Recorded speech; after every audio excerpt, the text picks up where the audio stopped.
Big Red Sun. Quick note here, there's a first-person plural pronoun that gets used throughout.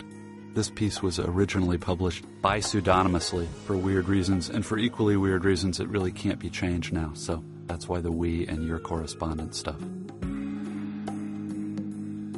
The American Academy of Emergency Medicine confirms it. Each year, between 1 and 2 dozen adult U.S. males are admitted to emergency rooms after having castrated themselves, with kitchen tools usually, sometimes wire cutters. In answer to the obvious question, surviving patients most often report that their sexual urges had become a source of intolerable conflict and anxiety. The desire for perfect release and the real-world impossibility of perfect, whenever you want it release, had together produced a tension they could no longer stand. It is to the 30-plus testosteronically afflicted males whose cases have been documented in the past 2 years that your correspondents wish to dedicate this article.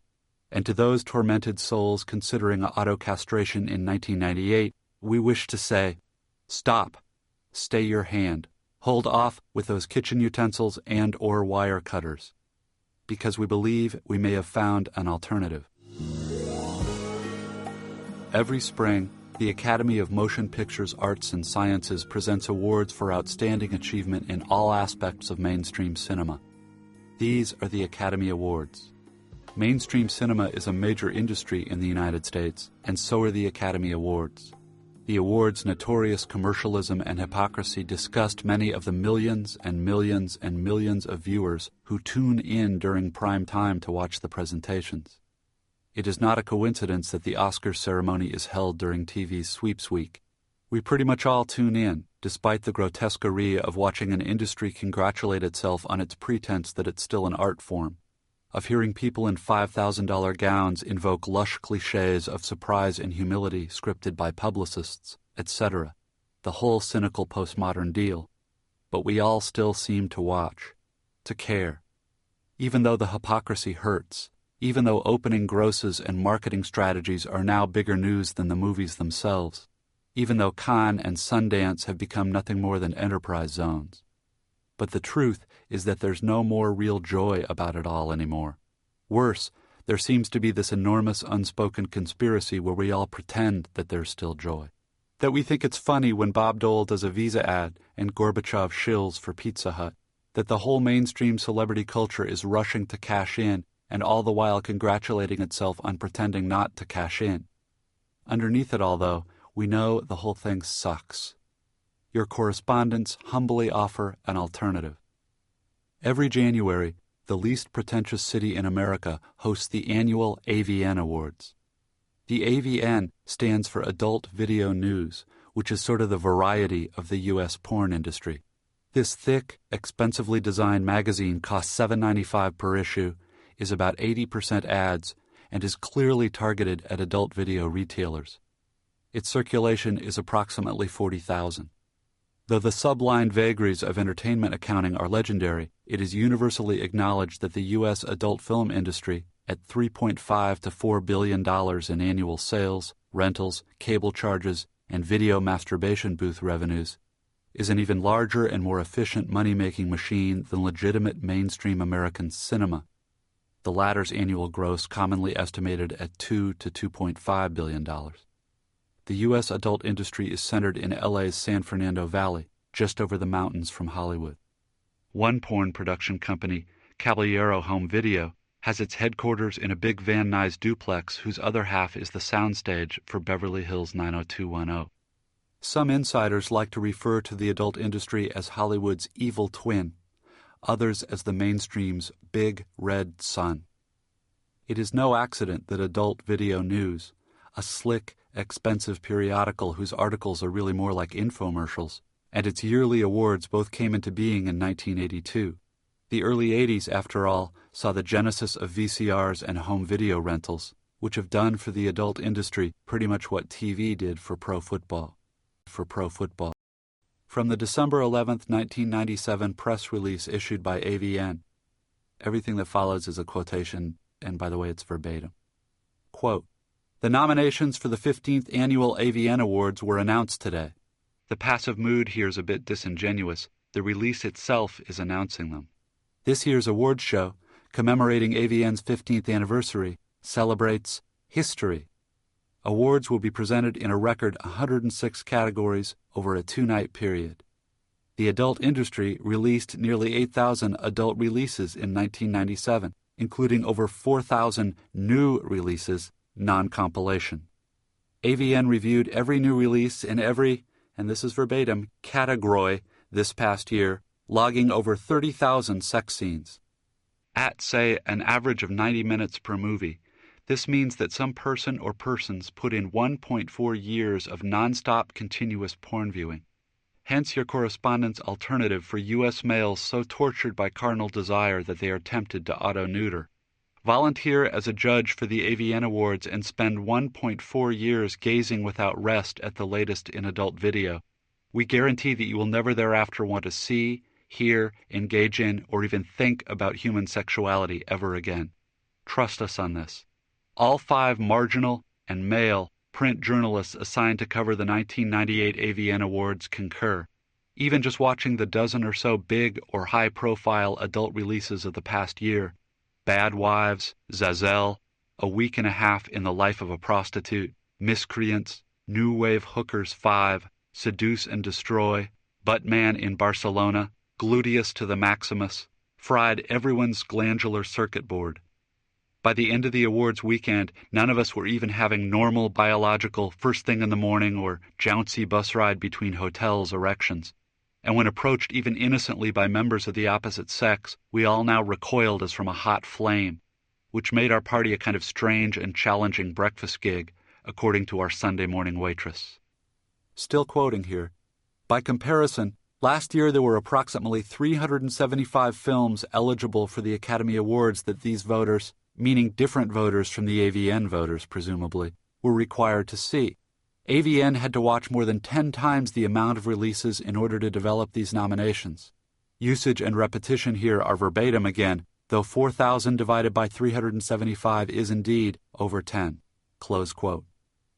From the acceptance speech of Mr. Tom Byron, Saturday, January 10, 1998, Caesars Forum Ballroom, Caesars Palace Hotel and Casino Complex, Las Vegas, Nevada, upon winning AVN's 1998 Male Performer of the Year Award, and with no little feeling, quote, I want to thank every beautiful woman I ever put my cock inside, close quote.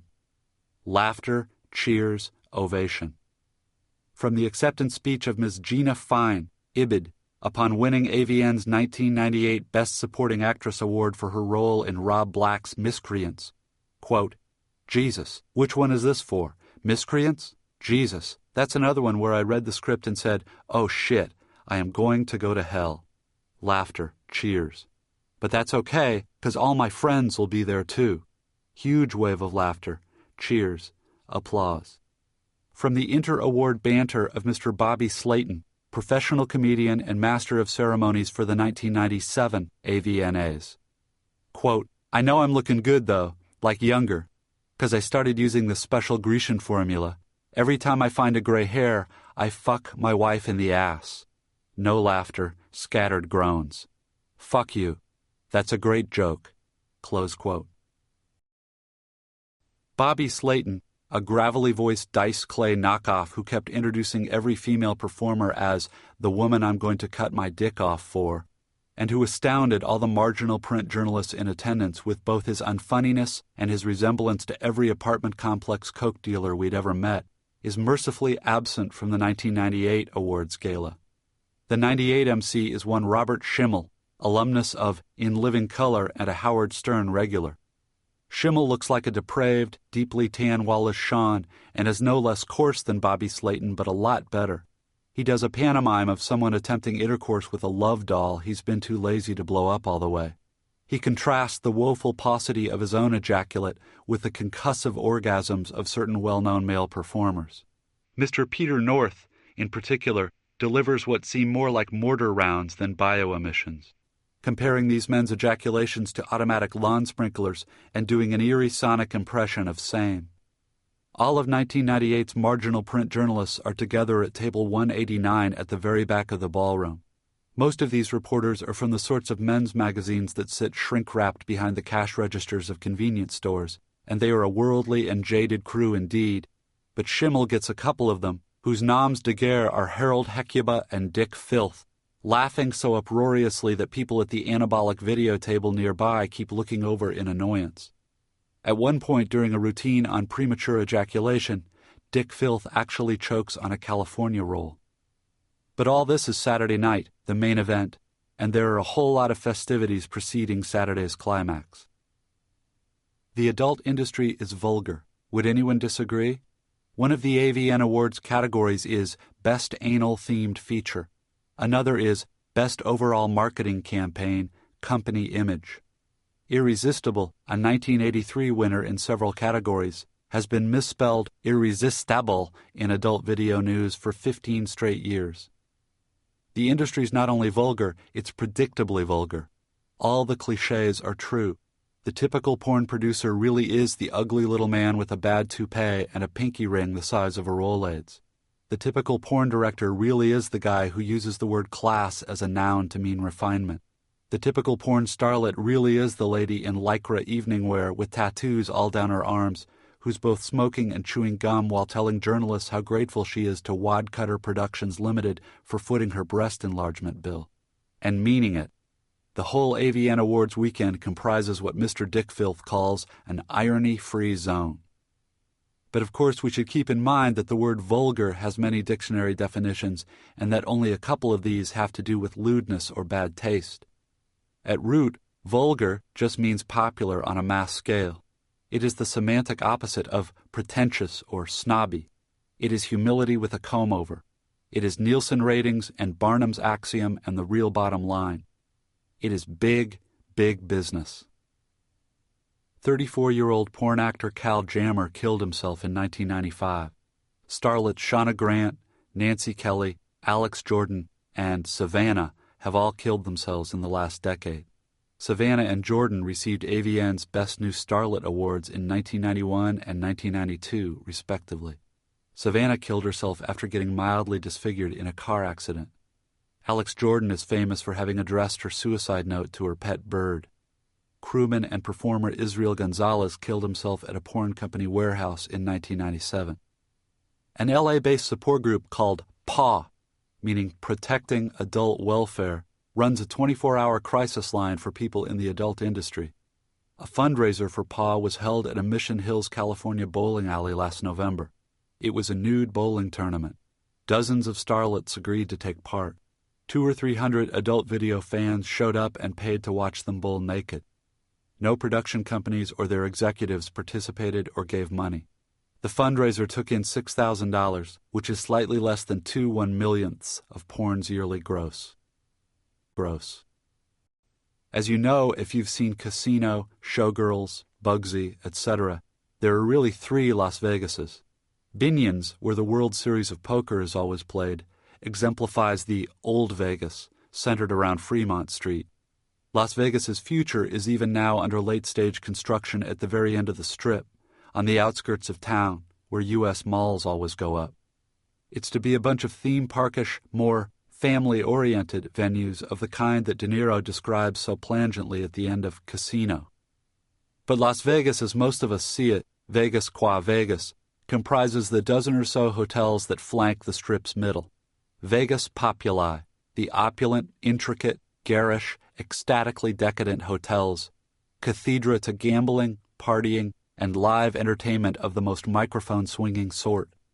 The Sands, the Sahara, the Stardust, MGM Grand, Maxim, all within a small radius. Yearly utility expenditures on neon well into 7 figures.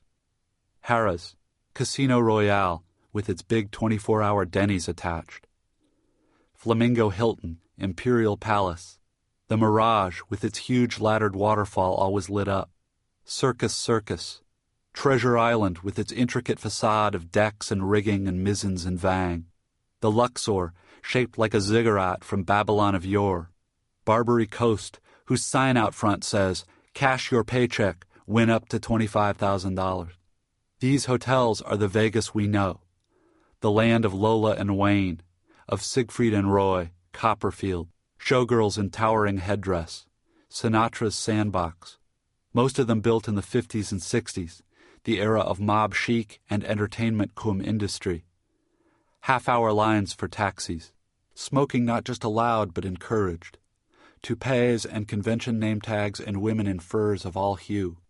A museum that features the world's biggest Coke bottle, the Harley-Davidson Cafe with its tympanum of huge protruding hog, Bali's Hotel and Casino with its row of phallic pillars all electrified and blinking in Grand Mal sync, a city that pretends to be nothing but what it is, an enormous machine of exchange, of spectacle for money, of sensation for money, of money for more money, of pleasure for whatever be tomorrow's abstract cost.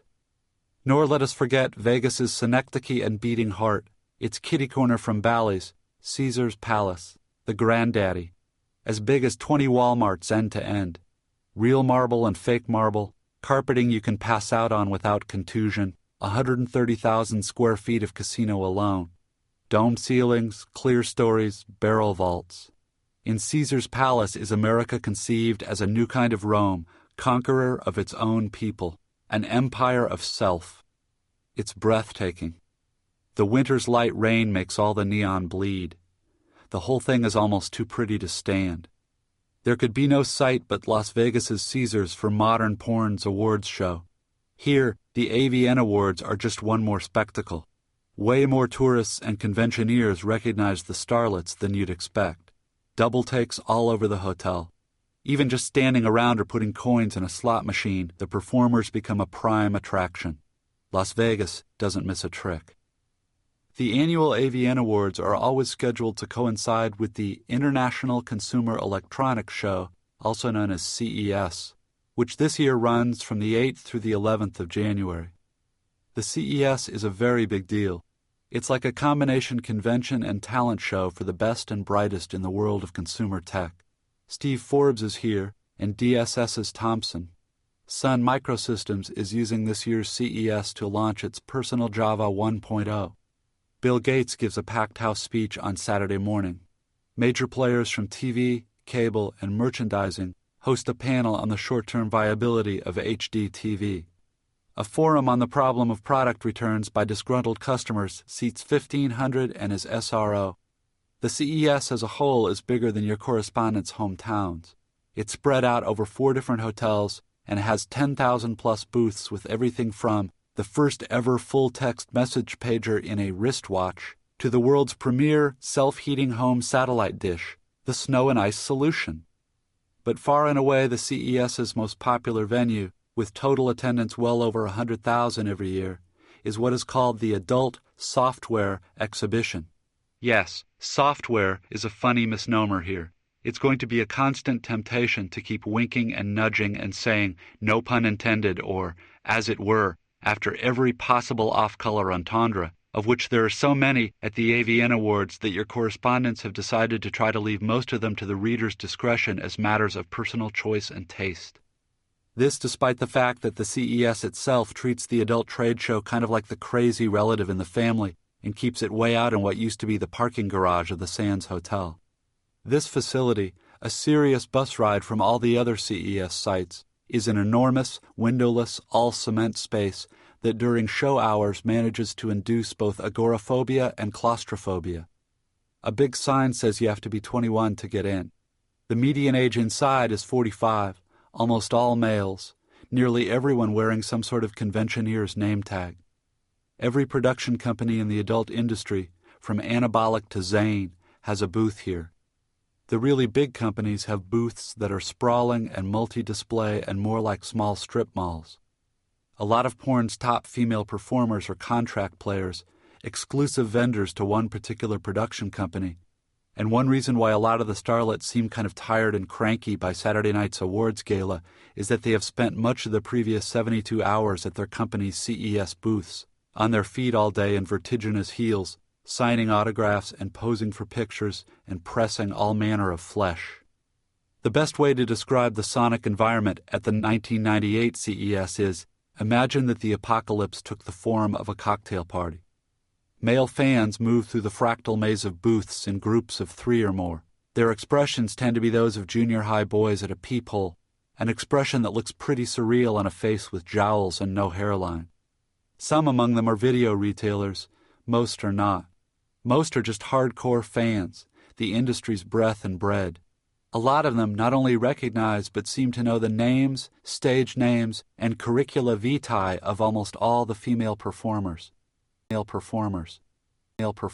It takes an average of 2 hours and 12 minutes to traverse the Adult CES Expo, counting an average of 4 delays for getting lost after a chicane turn or some Baroque ceiling-high cheval glass designed to double the visual exposure of heatwave videos display for Texas Dildo Masquerade gets you all turned around.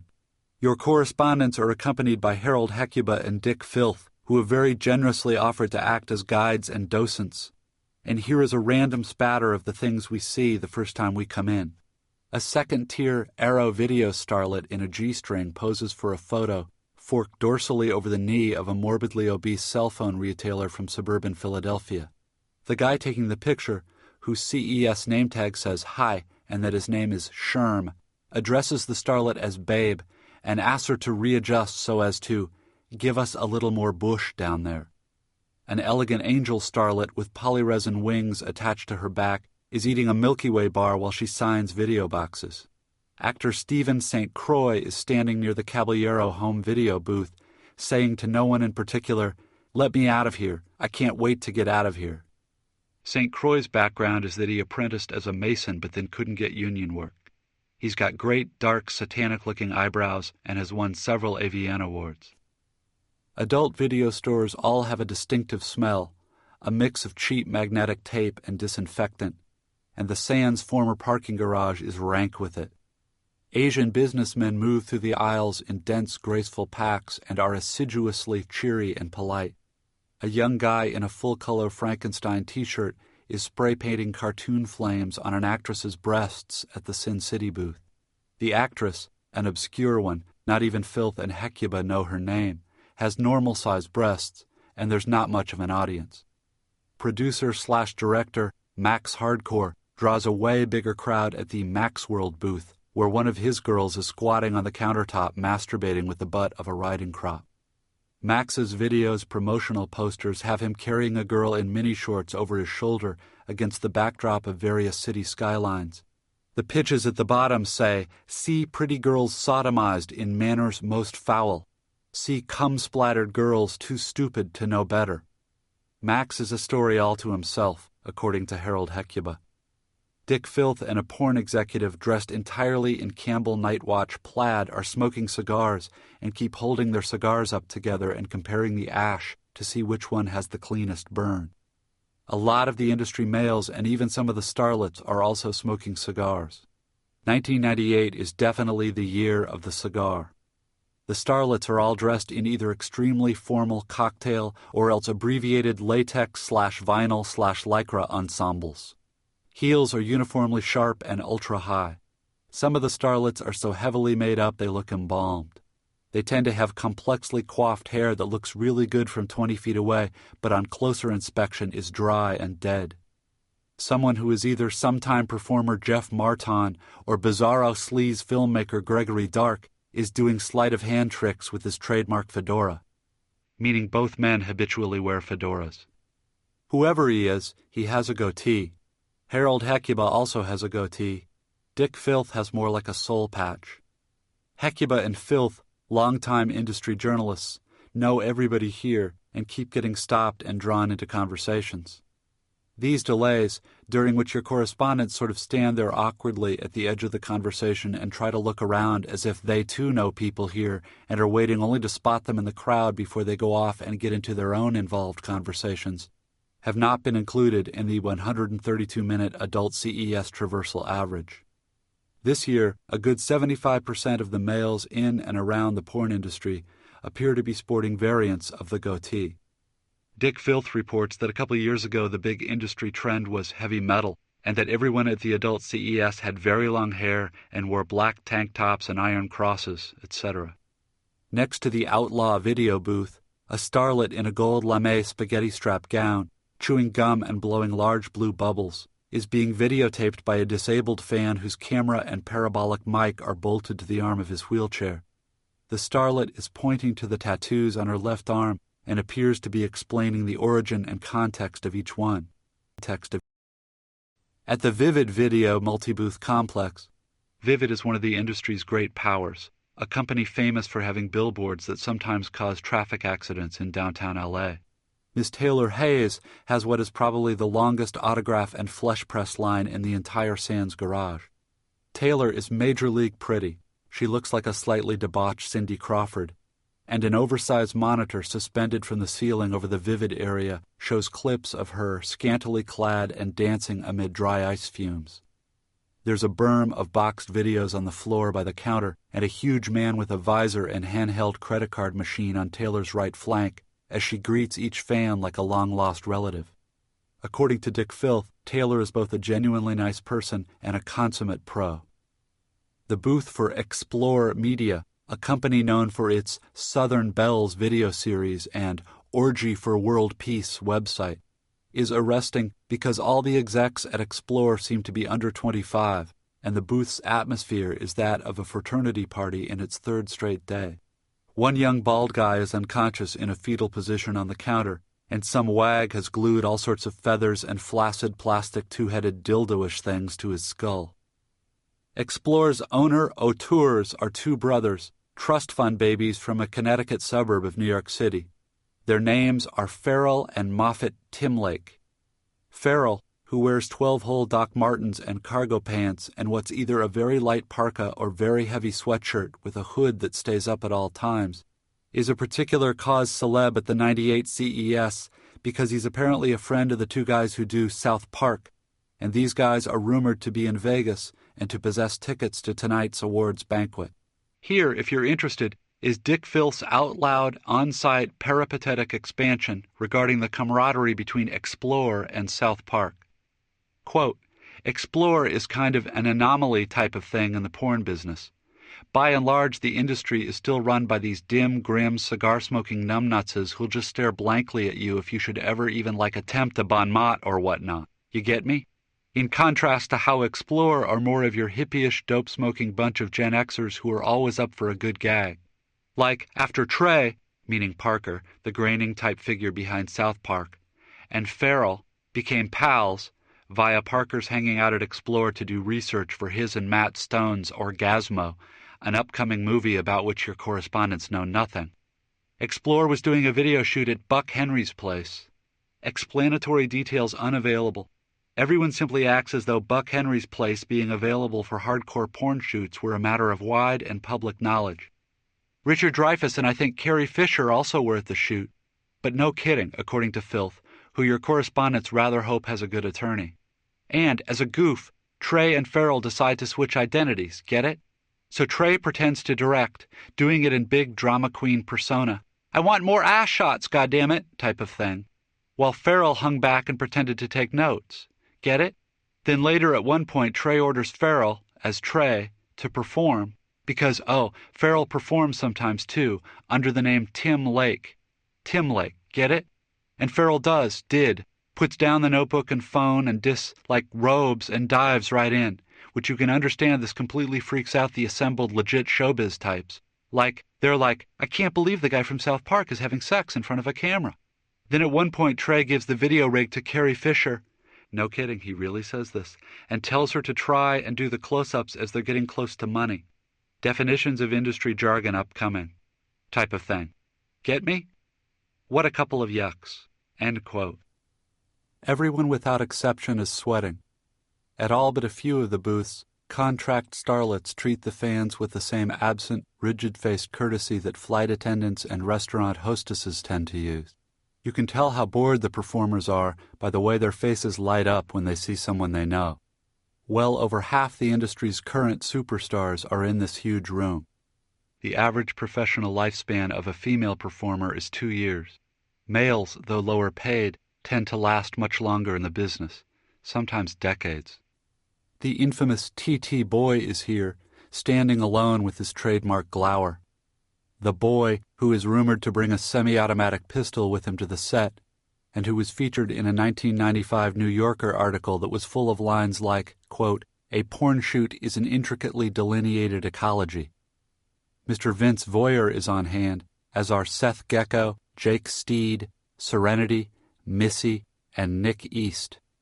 Here is the ageless Randy West, who looks just the way a surfer would look if that surfer were also a mob enforcer, with his perennial tan and hair like frozen surf. Mr. John Doe, winner of AVN's coveted Best Actor Video statuette in both '96 and '97, alternates between various booths, wearing his customary expression of having psychologically evolved to the point where he's so incredibly cool and detached that life is one long yawn. Here also is Mark Davis, far and away the most handsome of the current males, a near double for Gregory Harrison of the old Trapper John series, except for Davis's ultra-short psych patient haircut, plus goatee. And 20-year veteran Joey Silvera is at this year's CES, though mostly in his capacity as an auteur. Silvera now directs Evil Angel's popular Butt Row video series. Silvera, who broke in way back in the 70s at Times Square's old show world, looks like a curly-haired and extremely fit praying mantis. He's even weirder looking now that his curls are mostly gray. He's also famous for always showing up on the set with a small duffel bag filled with exotic vitamins and herbal and other supplements, all self-prescribed. Following the lead of pioneers like John Leslie and Paul Thomas, most of today's top male stars now also direct and, per the store boxes, present their own line of videos. For example, Tom Byron's Comeback Pussy series, John Doe's Dirty Stories, the eye-popping Rocco Siffredi's Various European Cities by Night line, etc. The So-and-so Presents series seems to be an industry trend, like cigars and goatees. Goatees. It is difficult to describe how it feels to gaze at living human beings whom you've seen perform in hardcore porn, to shake the hand of a man whose precise erectile size, angle, and vasculature are known to you. That strange, I think we've met before sensation one feels upon seeing any celebrity in the flesh is here both intensified and twisted. It feels intensely twisted to see reigning industry queen Jenna Jameson at the Vivid booth, chilling out in Jordashes and a latex bustier, and to know already that she has a tattoo of a sundered Valentine with the tagline Heartbreaker on her right buttock and a tiny hairless mole just left of her anus. To watch Peter North try to get a cigar lit and to have that sight backlit by memories of his artillery-esque ejaculations. What's maybe even weirder is that you can then scuttle back to your hotel, if you wish, and watch Jameson and North have hardcore gymnastic sex in The Wicked One on pay-per-view for $9.95. To have seen these strangers' faces in orgasm, that most unguarded and purely neural of expressions, the one so vulnerable that for centuries you basically had to marry a person to get to see it. Mr. Harold Hecuba, whose magazine job entails reviewing dozens of adult releases every month, has an interesting vignette about a Los Angeles Police Department detective he met once when Hecuba's car got broken into and a whole box of elegant Angel videotapes was stolen, a box with Hecuba's name and work address right on it, and subsequently recovered by the LAPD. A detective brought the box back to Hecuba personally, a gesture that Harold remembered thinking was unusually thoughtful and public-spirited, until it emerged that the detective had really just used the box's return as an excuse to meet Hecuba, whose critical work he appeared to know, and to discuss the ins and outs of the adult video industry. It turned out that this detective, 60, happily married, a grandpa, shy, polite, clearly a decent guy, was a hardcore fan. He and Harold Hecuba ended up over coffee, and when Hecuba finally cleared his throat and asked the cop why such an obviously decent fellow, squarely on the side of law and civic virtue, was a porn fan, the detective confessed that what drew him to the films was, quote, the faces. That is, the actresses' faces. That is, those rare moments in orgasm or accidental tenderness when the starlets dropped their stylized, fuck me, I'm a nasty girl sneer and became suddenly real people. Quote, sometimes, and you never know when is the thing, sometimes all of a sudden they'll kind of reveal themselves, end quote, was the detective's way of putting it. Quote, their what do you call humanness. It turned out that the LAPD detective found adult films moving, in fact far more so than most mainstream Hollywood movies, in which latter films' actors, sometimes very gifted actors, go about feigning genuine humanity. That is, quote, in real movies, it's all on purpose.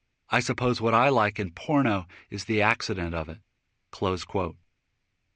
Hecuba's detective's explanation is intriguing, at least to your correspondents, because it helps explain part of the deep appeal of hardcore films. Films that are supposed to be, quote, naked and explicit, but in truth are some of the most aloof, unrevealing footage for sale anywhere. Much of the cold, dead, mechanical quality of adult films is attributable, really, to the performers' faces. These are faces that usually appear bored or blank or workmanlike, but are in fact simply hidden, the self locked away someplace far behind the eyes. Surely this hiddenness is the way a human being who's giving away the very most private parts of himself preserves some sense of dignity and autonomy. He denies us true expression.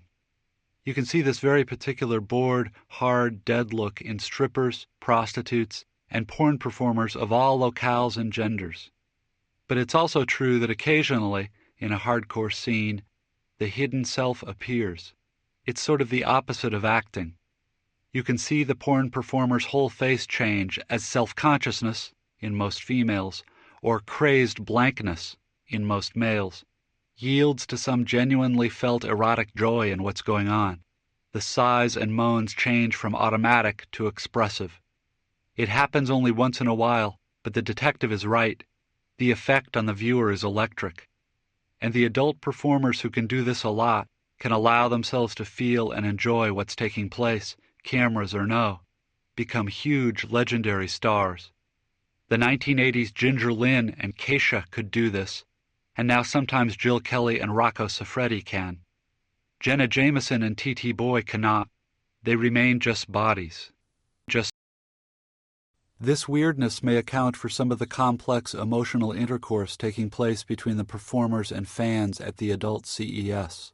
The patrons may leer and elbow one another at a distance, but by the time the men get to the front of the line and face the living incarnation of their VCR's fantasy babe, most of them turn into quivering, goggle-eyed schoolboys, sheepish and salivaless and damp.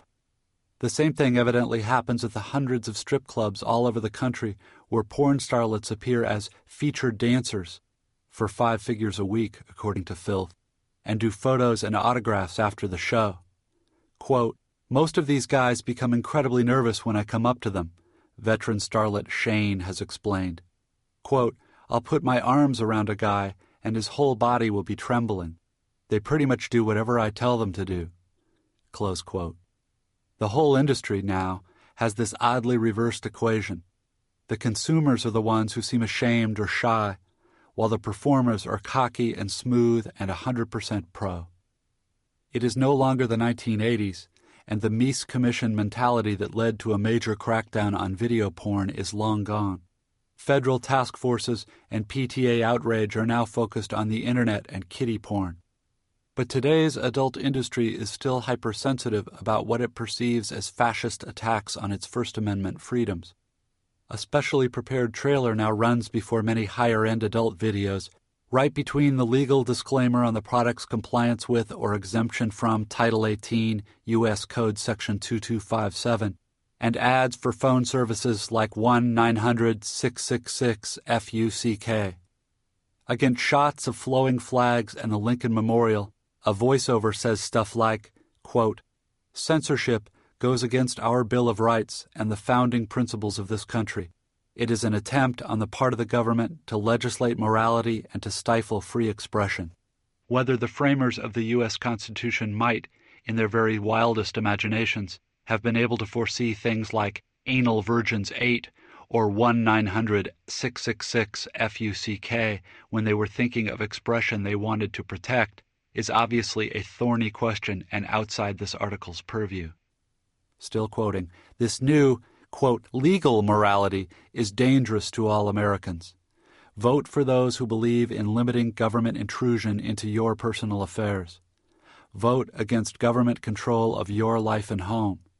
Vote against censorship. Only you, the people, can keep the American ideal intact. Close quote. These trailers always say they're sponsored by either the Adult Video Association or something called the Free Speech Coalition. Both organizations, and the extent to which the two are separate is unclear, are basically industry PACs, political action committees. Porn, in other words, has taken the political lessons of the 80s to heart. It is now a hard lobbying political force, no less than GM or RGR Nabisco. Feminists of all different stripe oppose the adult industry for reasons having to do with pornography's putative effects on women. Their arguments are well known and in some respects persuasive. But certain anti-porn arguments in the 1990s are now centered on adult entertainment's alleged effects on the men who consume it. Some masculists believe that a lot of men get addicted to video porn in a way that causes grievous psychic harm. Example: an essayist named David Mura has a little book called A Male Grief, Notes on Pornography and Addiction, which is a bit new agey but interesting in places. For example, quote, "At the essence of pornography is the image of flesh used as a drug, a way of numbing psychic pain. But this drug lasts only as long as the man stares at the image. ... In pornographic perception, each gesture, each word, each image is read first and foremost through sexuality.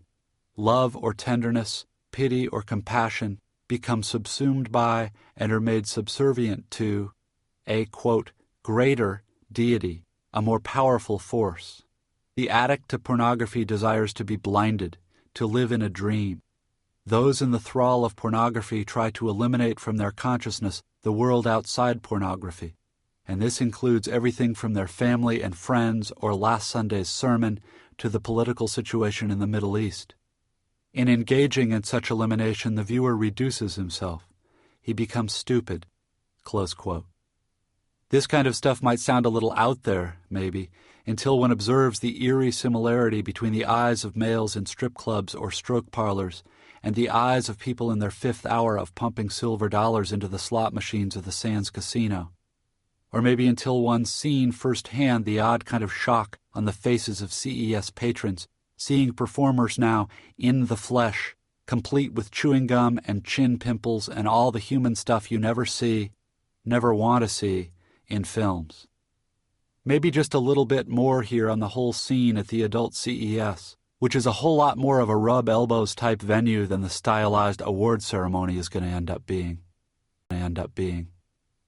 Mr. Harold Hecuba is deep in conversation with a marginal porn producer about one of his performers being sidelined with something called a prolapsed sphincter, which condition your correspondents decline to follow up on in any way. We are standing just west of a staff writer for Digital Horizons, who's dropped by to scope out the legendary scene in here again this year, and is telling two presumed other tech writers that being around porn people always makes him feel like he's been somehow astrally projected onto a cocktail napkin. It is also roughly now that Ms. Jasmine St. Clair is making an appearance at the impressive media booth in order to spell the starlet behind the counter, who is limping to the booth's rear area. She, meaning the limping starlet, has reportedly had to be sprayed with silicone to fit into her pants. The crowd at the impressive media venue immediately starts to enlarge. Jasmine St. Clair is wearing a red vinyl jacket and miniskirt ensemble. A porn starlet entering any kind of room or area has a distinctive energy or aura about her. You turn your head to look at her even if you don't seem to want to. It's like watching a figure from a pinball machine illustration or high-concept comic book step out into 3D and head your way. It turns out really to be possible to feel as though your eyeballs are protruding slightly from their sockets. What makes the whole thing so weird is that Jasmine St. Clair isn't even all that pretty, at least not today. Her hair is dyed black in that cheap, unreal goth way, and she is so incredibly heavily made up that she looks like a crow. She is also somewhat knock-kneed, plus of course has the requisite howitzer-grade bust. Miss St. Clair is being escorted to the impressive booth by two large men whose expressions are describable only as mugshottish. This is another thing about porn starlets. They're never alone. They're always accompanied by at least one and sometimes as many as 4 flinty-eyed males. The impression is that of a very expensive thoroughbred being led onto the track under a silk blanket. FYI, Ms. Jasmine St. Clair's cult celebrity status at the 1998 CES stems from her having broken the World Gangbang record, set previously in 1994 by one Amber Chang at 251 males, by taking on 300 men in a row in Amazing Pictures' 1996 World's Biggest Gangbang 2. Since most of these 300 men were amateur porn fans who'd had only to fill out an application and produce an HIV all-clear from the Department of Public Health, she now enjoys an almost legendary populist appeal, the people's porn star, and an enormous serpentine line of fans with cameras and autographable memorabilia has formed at the impressive booth, which line Miss St. Clair appears for the moment to be ignoring, because she and Harold Hecuba, having exchanged double-cheek kisses, are now deep into some kind of tete-a-tete above the sockless docksiders of the unconscious bald kid, who has, meaning the kid has, evidently been carried or trundled by pranksters unknown from the Explore counter right next door to this one. Dick Filth, after your correspondents have remarked on how it's kind of heartwarming that everyone in the porn industry all seem to be friends, even critics and performers, dishes an involved anecdote about how Jasmine St. Clair apparently once actually tried to strangle Harold Hecuba at an industry soiree a couple of years ago, an anecdote which appears as the following funny-voiced note. According to Dick Filth, the imbroglio started when Hecuba crashed the party and was spotted by Miss Nikki Sterling, about whom Mr. Hecuba had said in a recent film review that it was, quote, unclear whether she'd win any beauty contests, but she sure could suck cock, unquote. It was apparently the beauty contest crack that had hurt Miss Sterling's feelings, and on seeing Hecuba and suffering the relaxation of social inhibitions for which entertainment parties of all kinds are famous, the starlet made a beeline for Hecuba, uttered 2 high-volume expletives, and attempted to strike the print journalist with an open-handed right cross, whereupon Harold had the presence of mind, aided perhaps by the 6-inch heels that made Miss Sterling's balance precarious and forced her to telegraph the blow, to grab her hand before it could knock his trifocals off. Whereupon in turn Miss Jasmine St. Clair, seeing Harold Hecuba clutching the upraised hand of an agitated and off-balance Nikki Sterling, performed a set pick off the 3-foot width of Ron the Hedgehog Jeremy, and leapt on Hecuba's back and deployed what Filth averred was a pretty authentic and impressive-looking LAPD-style chokehold, prompting Hecuba to whirl 360 degrees in an effort to dislodge Miss St. Clair while he still had the cerebral oxygen to do so, inadvertently whip-cracking Miss Sterling into Randy West and mussing Mr. West's hair for the first time in industry memory and, to the best of Filth's recollection, simultaneously dislodging Hecuba's special auto-tint trifocals and sending them out in an arc across the room and into the forbidding décolletage of Miss Christie Canyon, never to be recovered, meaning the glasses, or even seen ever again. Filth also reports that the Sterling incident had been just either the iceberg's tip or the camel's straw so far as Jasmine St. Clair and Harold Hecuba were concerned. Harold had evidently also conducted a recent interview with Jasmine in which she had confided that she was taking the rather staggering amounts of money she was making from World's Biggest Gangbang 2 and investing it in a rather dubious-sounding string of pornographic gumball machines all up and down the California coast, and Hecuba had chosen to include this confidence in the published interview, and Ms. St. Clair was reportedly furious that Hecuba had publicized her, quote, secret investment strategy, believing that now everyone and his brother was going to want to get into adult-themed gumball vending and it would glut the market. And so Jasmine St. Clair had had it in for Harold Hecuba for some time, and may well have viewed the Sterling incident more as a convenient excuse than as the rescue of what appeared to be an endangered colleague. Dick Filth says that debate over the motives behind the chokehold 360-degree hair cleavage fiasco has been vigorous and multiform for 20 months now. Filth also appends, apropos nada, that Miss Jasmine St. Clair happens in real life to be the granddaughter of late New York City capo de tutti capo Paul Castellano, who was assassinated in the 1980s at least partly because of his opposition to the mob's involvement in, quote, immoral enterprises like narcotics and porn, and who thus has to have been doing a good 180 RPM in his grave ever since World's Biggest Gangbang 2. Plus, apparently coming soon to an adult retailer near you, Ms. Jasmine St. Clair, in a bid to retain and even enhance her cult status, allows butane gas to be pumped via PVC into her lower colon and set afire on expulsion, resulting in a 3.5-foot anal blowtorch for Cream Productions' 1998 Blow It Out Your Ass. 20 feet away, over at Explore, Mr. Farrell Timlake has meanwhile produced what is alleged to be the prototype and world's only authorized Kenny action figure from the upcoming South Park merchandising line.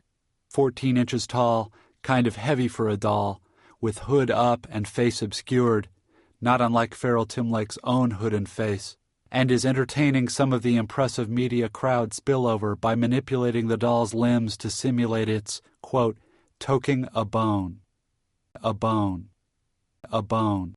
Not unlike urban gangs, police, carnival workers, and certain other culturally marginalized guilds, the U.S. porn industry is occluded and insular in a way that makes it seem like high school.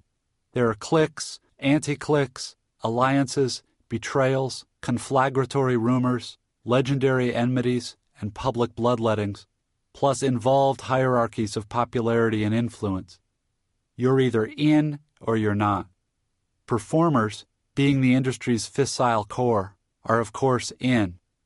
Despite their financial power, studio execs and producers are not very in, and directors, especially those who've never undergone the initiation of having on-camera sex themselves, are less in than the performers. Film reviewers and industry journalists are even less in than execs, and non-industry journalists are way, way non-in, almost as low caste as the great mass of porn fans themselves, for which fans the insider term is mook. Mook means roughly what rube used to mean among carnies. Like all psychically walled communities, the adult industry is rife with code and jargon. Wood is a camera-ready erection.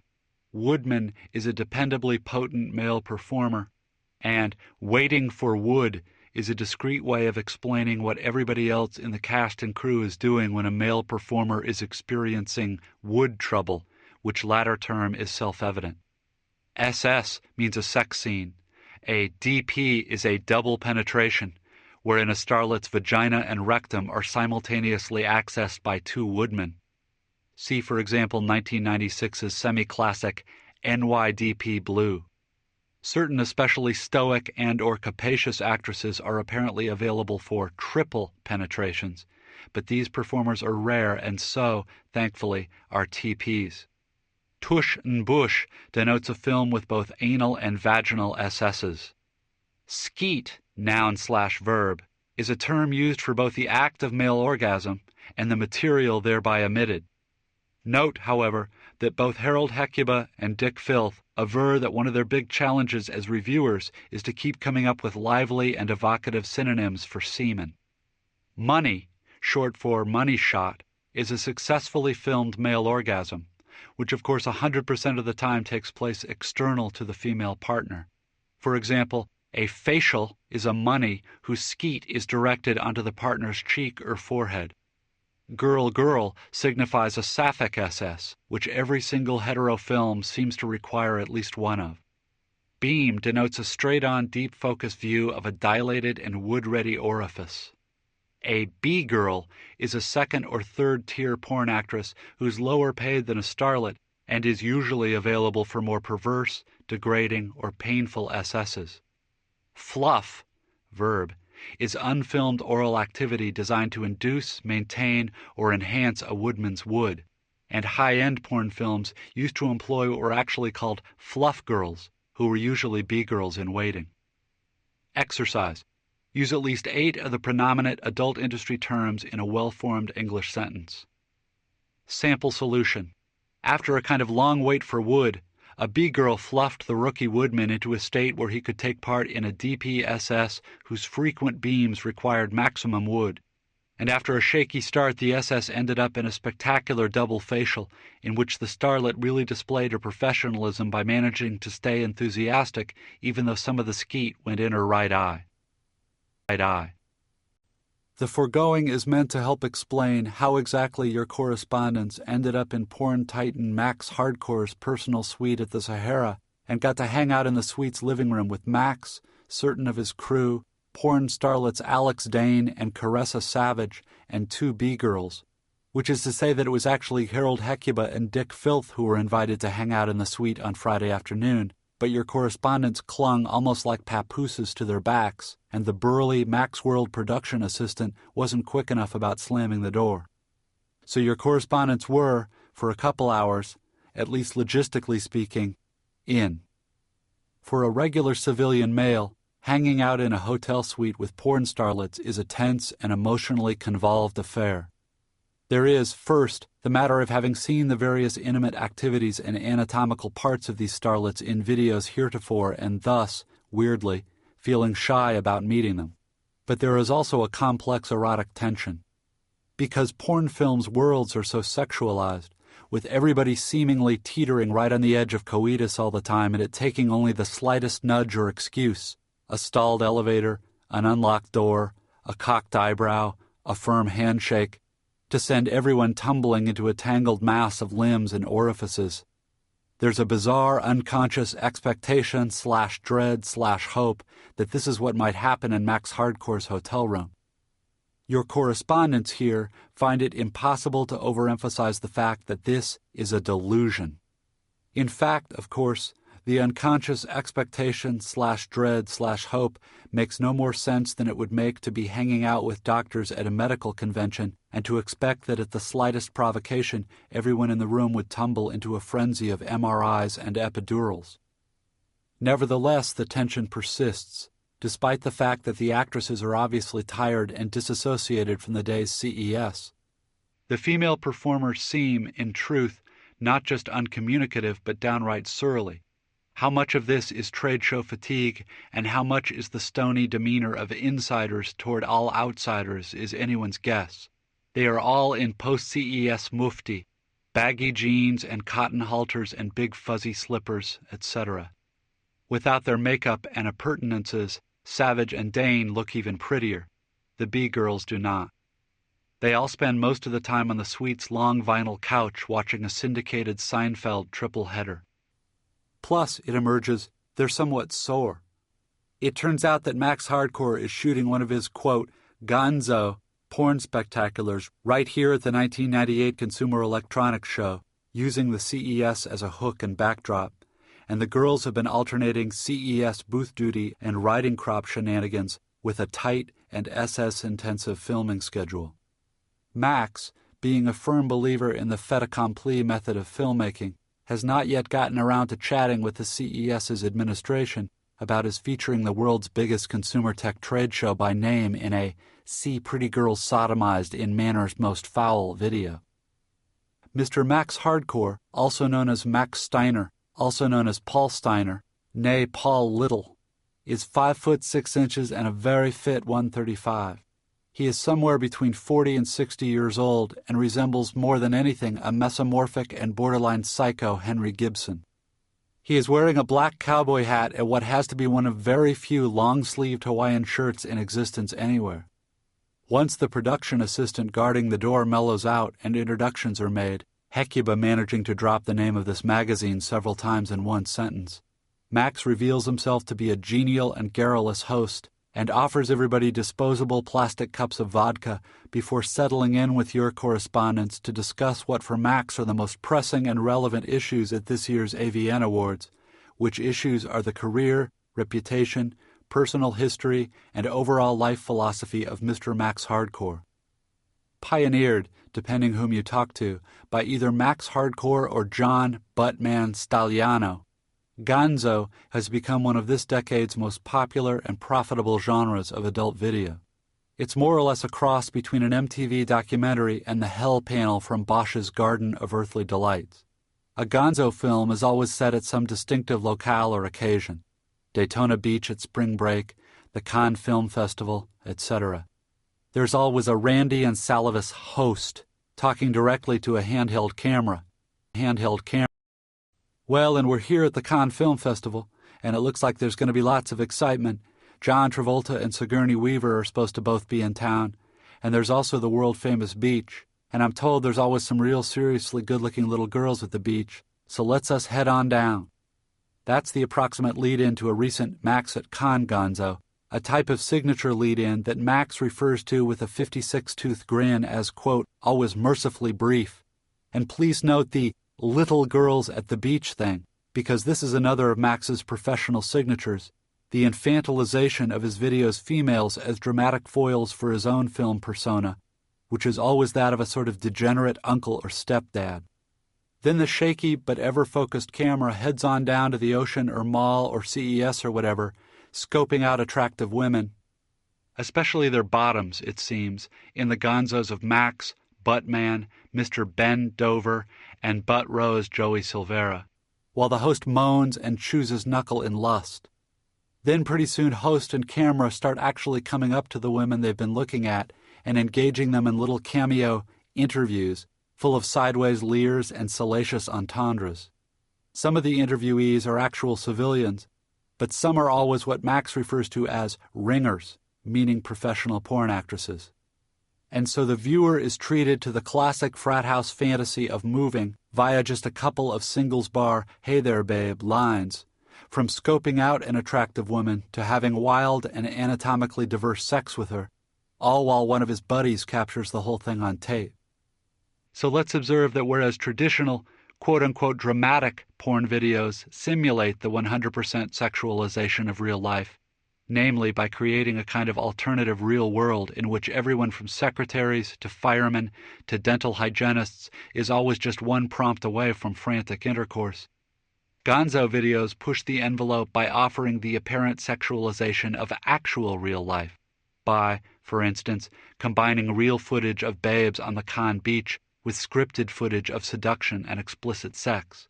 Gonzo thus obviously seems like the porn equivalent of the mainstream trend in docudramas, shows like Cops, real-life adventures of third-shift trauma surgeons, and so on. The issue of who exactly invented Gonzo being impossibly vexed and so notwithstanding, it is true that Max Hardcore is famous as a director for several things. 1. Being incredibly disciplined about budgets and tactical logistics, right down to forcing his crew and staff to wear identical jumpsuits of scarlet nylon so that they look like a national ski team. Max's shoots are described, by Max, as, quote, almost military operations, close quote. 2. Not only employing ringers, but actually sometimes being able to talk real live civilian little girls on the beach or in the mall into coming on back to the special Max World RV and having anal sex on camera. This is not a rumor. It is documented as fact. No theories on this phenomenon or on the civilian female's possible motives or susceptibilities will even be attempted here. The relevant questions are just too huge and stupefying. 3. Being the first in mainstream, non-fetish adult video to perpetrate on women levels of violation and degradation that would have been unthinkable even a few years ago. With respect to item 3, Max, after detailing for your correspondents the woe and avocations that led him into the adult industry, a tale too literally incredible even to think about fact-checking and trying to print, informs us that he is and always has been adult video's, quote, cutting-edge blade, and that other less bold and original filmmakers have systematically stolen and used his, Max's, degradations of women as a blueprint for their own subsequent shabby and derivative films' degradations. Max is here referring not only to Silvera and Byron and the rest of the Gonzo come-latelys, but to directors like Gregory Dark and Rob Black, who are the spearheads of a certain other hot 90s genre called, by Dick Filth, in print, bizarro sleaze. Gregory Dark's recent Snake Pit and The Shocking Truth do things like seat a starlet in an interview chair and then have an off-camera inquisitor ask her, for instance, whether she thinks she's a slut and whether she thinks she's eventually going to go to hell for her insatiable sluttiness, and how she felt about the sexual attentions of her piggish stepfather, which example then segues into an SS where 4 men dressed stepfatherishly in bow ties and cardigans and all with plastic pig snouts strapped onto their faces gangbang her into a stupor. Whereas Mr. Rob Black, compared to whom Gregory Dark is Frank Capra, offers entertainment like gangbangs of paraplegic women, women being made to eat Ritz crackers that have been skeeted on, and men taking turns spitting in women's faces. Your correspondents elect here to submit an opinion. Darks and blacks movies are not for men who want to be aroused and maybe jerk off. They are for men who have problems with women and want to see them humiliated. Whether bizarro sleaze might conceivably help armchair misogynists work out some of their anger at females is irrelevant. Catharsis is not these films' intent. Their intent is to capitalize on a market demand that quite clearly exists. These directors' products, like Mac's Hardcores, are near constant presences in Adult Video News' top sellers and renters lists. Darks and blacks movies are vile. They are meant to be. And the truth is that in-your-face vileness is part of the schizoid direction porn's been moving in all decade. For just as adult entertainment has become more mainstream, meaning more widely available, more acceptable, more lucrative, more chic, boogie nights, it has become also more extreme, and not just on the bizarro margins. In nearly all hetero porn now there is a new emphasis on anal sex, painful penetrations, degrading tableau, and the, at least, psychological abuse of women. In certain respects, this extremism may simply be porn's tracing Hollywood entertainment's own arc. It's hardly news that TV and legit film have also gotten more violent and explicit and raw in the last decade. So maybe. And yet there's something else. The psychodynamics of porn seem always to have involved a certain real degree of shame, self-loathing, perception of, quote, sin, and so on. This is held both on the performing end, I'm a nasty girl, I'm a little fuckhole, and on the consumption end, recall or get someone to tell you about the embarrassment of being seen at the ticket window of an adult theater, or the haunted faces of trench-coated men in Times Square, Boston's Combat Zone, San Francisco's Tenderloin. We note, though, that the faces of today's fans at the adult CES seem different, the affect more complex. An observer gets the odd sense that the average fan here feels slightly ashamed of being slightly ashamed of his enthusiasm for porn, since the performers and directors now appear to have abandoned shame in favor of the steely-eyed exultation that always attends success in the great U.S. market. Wherever else it is, porn is no longer in the shadows and slums. As Max's scarlet-clad crewman put it, in a way, it's kind of a drag. Now everybody's watching it. We used to be rebels. Now we're fucking businessmen. Fucking businessmen. Fucking businessmen. The thing to recognize is that the adult industry's new respectability creates a paradox.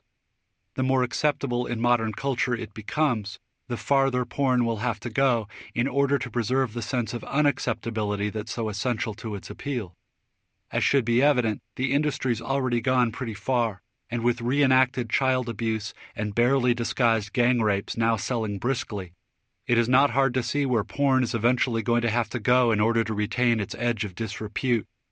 Whether or not it ever actually gets there, it's clear that the real horizon late 90s porn is heading toward is the snuff film. It's also clear, with all moral and cultural issues totally aside, that this is an extremely dangerous direction for the adult film industry to have to keep moving in. It seems only a matter of time before another conservative politician sees in mainstream porn an outrage sufficient to hang his public ambitions on. The Adult Video Association, after all, is not the only powerful lobby with an interest in social norms. At this point, anyway, porn's own internal contradictions, for example, constantly offending mainstream values, entailing the billions of dollars that attend mainstream popularity, look to be the industry's most dangerous enemy. Harold Hecuba and Dick Filth, by the way, have heard Max hold forth many times before and are now outside the circle of discourse.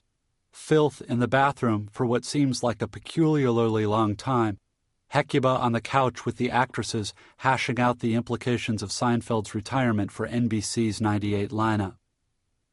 Alone and in a place of conspicuous honor on a wood-finished shelf above the suite's minibar is an actual AVN Awards statuette. The trophy resembles an Oscar, Emmy, Clio, except that the figurine's arms are up and out, making it also look a bit like Richard Nixon at the climax of the '68 GOP convention. And something slightly blurry about the casting gives it a sort of cubic zirconium aspect.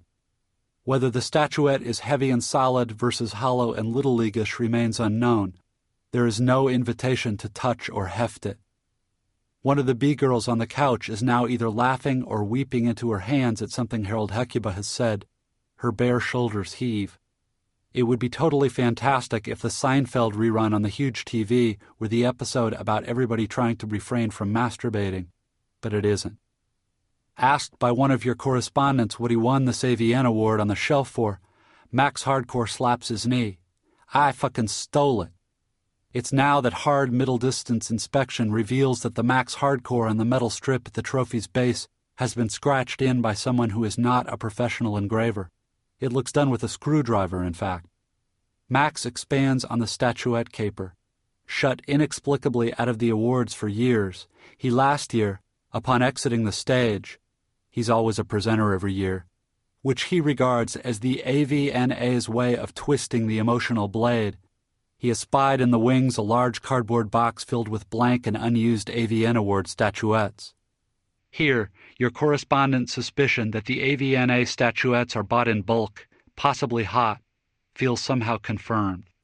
Whereupon he thought, as he now puts it, "What the fuck, I fucking deserve it," and snagged one, hiding it in his enormous Stetson and deriving no little satisfaction from attending various post-awards parties with an illicit statuette under his hat. Max's crew all laugh very hard at this anecdote, though the actresses don't. Alex Dane is now telling Harold Hecuba about a stray dog she found and has decided to keep. She is excited as she describes the dog and for a moment seems about 14. The impression lasts only a second or two and is heartbreaking. One of the B-girls, meanwhile, is explaining that she has just gotten a pair of cutting-edge breast implants that she can actually adjust the size of by adding or draining fluid via small valves under her armpits, and then, perhaps mistaking your correspondent's expressions for ones of disbelief, she raises her arms to display the valves. There really are what appear to be valves. So much about today's adult industry seems like an undeft parody of Hollywood and the nation writ large. The top performers are comic book caricatures of sexual allure. The prosthetic breasts and lifted buttocks and, no kidding, artificial cheekbones are nothing more than accentuations of a mentality that yields huge liposuction and collagen industries. The gynecologically explicit sexuality of Jenna, Jasmine, et al. Seems more than anything like a Mad Magazine spoof of the, quote, smoldering sexuality of Sharon Stone and Madonna and so many other mainstream iconettes, and of the ubiquitous smolder that's so much a part of 90s commercial culture. Mr. Harold Hecuba, for instance, during one of the marathon screenings of award-nominated videos mentioned earlier in one of the notes, pointed out that the relation between a Calvin Klein ad and a hardcore adult film is essentially the same as the relation between a funny joke and an explanation of what's funny about that joke. Not to mention the fact that the adult industry takes many of the psychological deformities that Hollywood is famous for, the vanity, the vulgarity, the rank commercialism, and not only makes them overt and grotesque, but seems then to revel in that grotesquerie. Good old Max Hardcore, for instance, is a total psychopath. That's part of his on-screen Gonzo persona. But so is the real Max or Paul Steiner. You'd almost have to have been there in that suite. Max sits holding court in his hat and pointy boots, looking at once magisterial and mindless, while his red-suited acolytes laugh on cue and a junior high dropout shows off her valves. In truth, the first 10 minutes of the impromptu interview in the Sahara are spent passing around a copy of something called Icon magazine, which Max has told us is doing a profile on him. We are expected to leaf through the magazine and comment favorably on its content and layout, while Max watches us in the same hyper-expectant way that parents watch you when you're looking at a snapshot of their kid that they've taken out uninvited and pressed on you. This is the actual chronology. There then follows a torrent of autobiography and background that your correspondents have decided to deny Max the satisfaction of seeing reproduced here.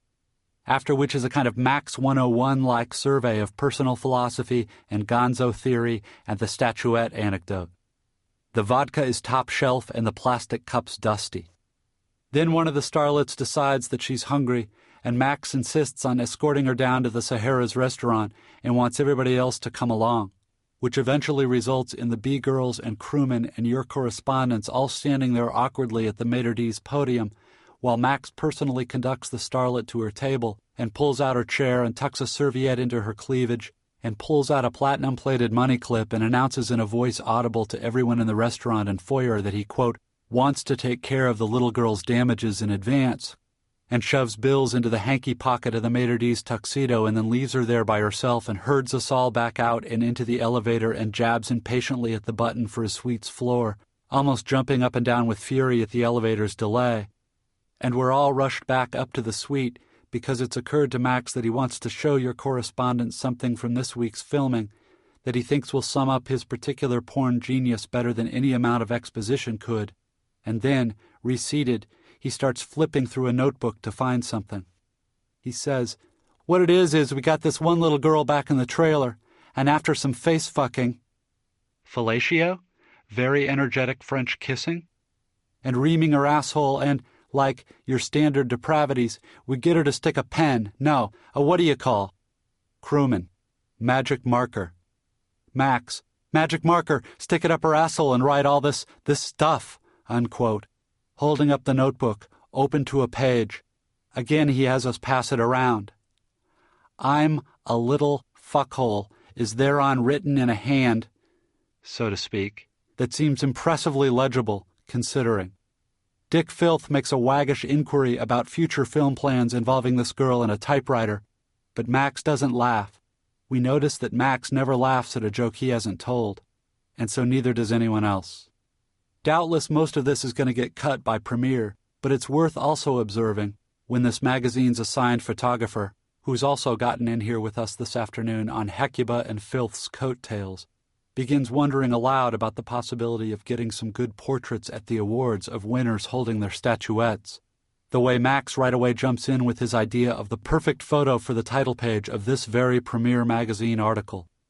The proposed shot is to be of Max Hardcore, holding several of the AVN Awards trophies he pledges either to win straight up or to gain possession of in other ways, seated in some kind of imperial-looking and really nice chair that is itself set up on the palm-studded boulevard of the famous Las Vegas Strip, so the photographer will get lots of smeary neon and appropriately phallic buildings in the background, with a retinue of scantily clad starlets either draped swoonily over him or prostrate at his feet, or both. It is important to note that there are no audible scare quotes, no irony or embarrassment or self-awareness of any sort on Max's face as he sketches this photo's tableau for us. He's in the kind of earnest that one imagines Irving Thalberg was always in.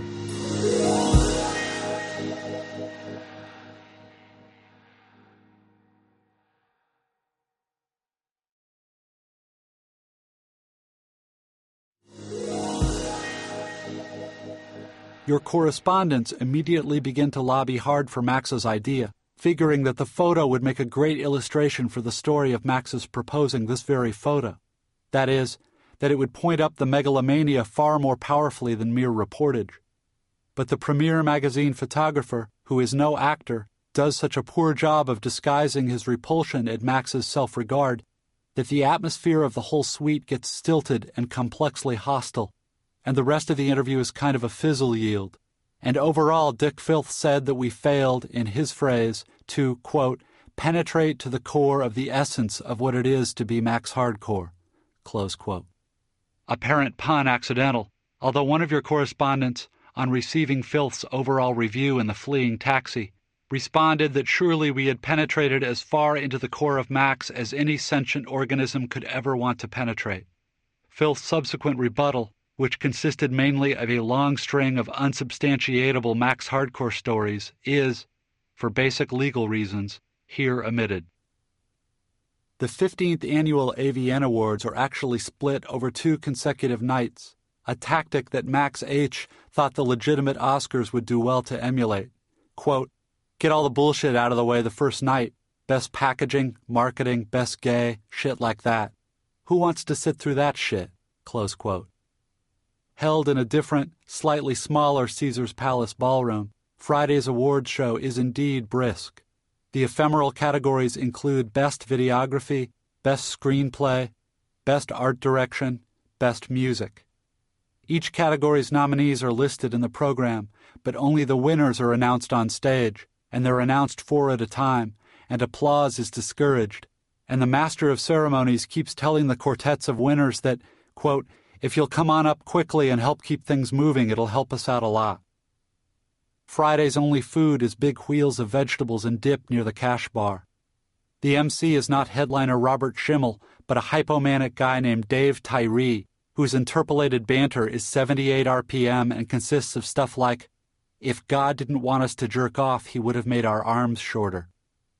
There are maybe 1,000 people in attendance, most only slightly dressed up, and there are no assigned tables, and everybody in the ballroom is moving around and chattering and treating the onstage proceedings the way people in a cocktail lounge treat the piano player. Question: $4 billion and 8,000 new releases a year. Why is adult video so popular in this country? Answer 1. Director and AVN Hall of Fame inductee F.J. Lincoln. It's always a little funny how it's called adult.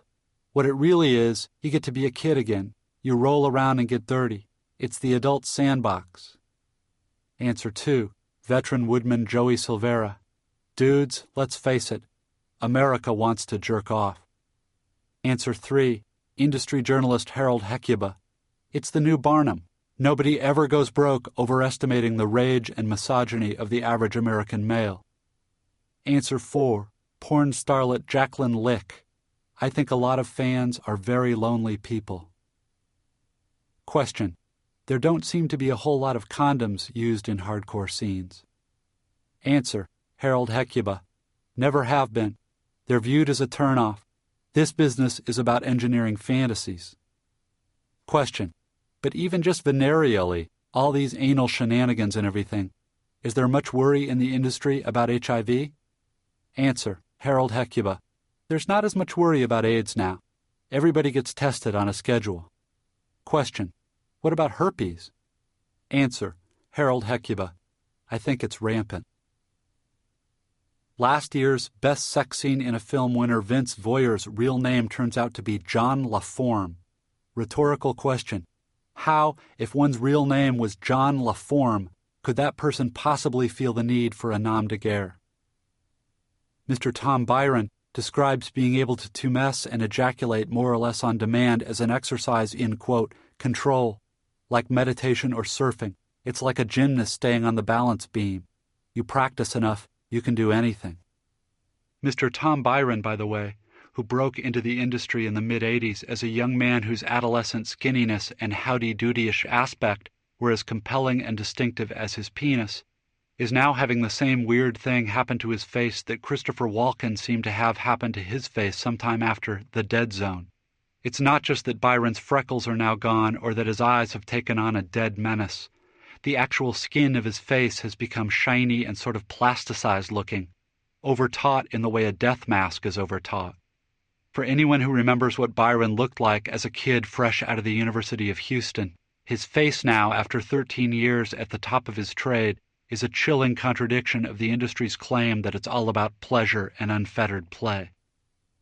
Former woodman and current auteur Paul Thomas was a member of the original Broadway cast of Jesus Christ Superstar. The tall, crazed-looking, and ever-rampant Mike Horner, 3-time Best Actor winner and a member of the AVN Hall of Fame, is actually a classically trained opera singer. Deceased starlet Nancy Kelly's real name was Kelly Van Dyke. She was the daughter of TV's Jerry Van Dyke, and so, of course, the niece of Dick. Exotic rookie actress Midori, one of the nominees in the '98 AVNA's Best New Starlet category, is the sister of 80s pop star Jodie Watley. Midori has stated publicly that she views upscale contemporary porn as a stepping stone to a mainstream career, not unlike becoming Miss America or doing a couple seasons on Saturday Night Live. Harold Hecuba characterizes Midori's career strategy as grievously ill-advised. Adult Video News Vice President and Executive Editor Gene Ross, presenting the 1998 AVN Award for Best Director, Video, to miscreants Rob Black, will hail Mr. Black as, quote, a guy who can take buttholes, midgets, and fried fish and make a love story. From the New Yorker's 1995 article on the psychosexual plight of the adult industry's woodman, quote, The Cal jammers who are part of this feminization feel they have stormed the walls of female ornament to reclaim male prerogative, only to find themselves lost in a garden of gender irony." Unquote. Mr. John Buttman Stagliano, CEO of Evil Angel Incorporated, a man described by U.S. News and World Report as, quote, "the nation's leading director of hardcore videos," close quote, not only has publicly announced testing positive for HIV, but has identified the infection's vector as a transsexual prostitute in Sao Paulo with whom Stagliano had unprotected anal intercourse in 1995. He's anxious that people not get the wrong idea. Quote, "I am not particularly interested in guys, but I am interested in dicks. Forbidden taboos lead to all sorts of neurotic behavior, which leads to me being fucked in the ass without a rubber." Close quote. Close quote. Close quote. Are the AVN Awards possibly rigged? Max Hardcore, he of the purloined statuette, keep in mind, calls the awards, quote, "a total conflict of interests." After all, he explains, Adult Video News is heavily ad-dependent, and they're under, quote, "pressure from the big hitters like Vivid and VCA to, like, give the nod," close quote. Let us note that the slick, full-color 15th Annual AVNA official program is itself an advertiser-sponsored document. Its lists of categories and nominees scattered among full-page production company ads hyping the nominated films themselves. This doesn't seem beyond the pale. Certainly Variety does the same sort of thing at Oscar time. Other ads in the AVNA program are for things like wet platinum brand lubricant, stays slick even underwater, never dries, will not harm latex. Plus there are several from California Exotic Novelties Corporation, maker of the Ramrod penile pump, of Doc Jock's incredible jack-off device, and of the, quote, "Anna Mal facsimile full-sized kneeling doll. Kneeling position, ready to be taken. Exciting anal penetration. Ripe, luscious, squeezable breasts." These are all bulleted items in the ad, by the way. "Vibrating action. Beautiful black hair. Bend over and take me now." Whether these ads are niche-directed at industry insiders, which is doubtful, although these are pretty much the only ones who are going to see the programs, at retailers, or at plain old mooks is unclear. All right, recall now we're back at the main text question about whether the AVN Awards are rigged. Here's Ms. Ellen Thompson, AVN Associate Editor and an awards judge who votes under the nom de guerre Ida Slapter. Quote, "We've heard this for years. I hear this complaining also goes on in the mainstream. I don't like insulting anybody, but sometimes there's sour grapes. What are we supposed to say? Vivid and VCA put out good product. We truly, honestly do vote fairly." Close quote. From Mr. Dick Filth, quote, "The best perception, backed up by tons of anecdotal evidence, is that they are totally, totally fixed and rigged." Close quote. There are 45 official voters listed in the awards program. Here are some of their names: A.V. Shute, Rich C. Leather, Marlon Brandeis, Roland Tugunit, Stroker Palmer, S. Andrew Roberts, and Slave Girl. So actually there are either 45 or 44 official voters, depending on whether Slave Girl gets her own vote or is just along to rubber stamp S. Andrew Roberts' vote. Oddly, Ms. Ellen Thompson appears on the list both as Ida Slapter and as Ellen Thompson, so one sort of wonders just how many ontologically distinct voters there actually are. Nor does an independent Big Six accounting firm tally the ballots in secret under armed guard or any of that Oscar-type security.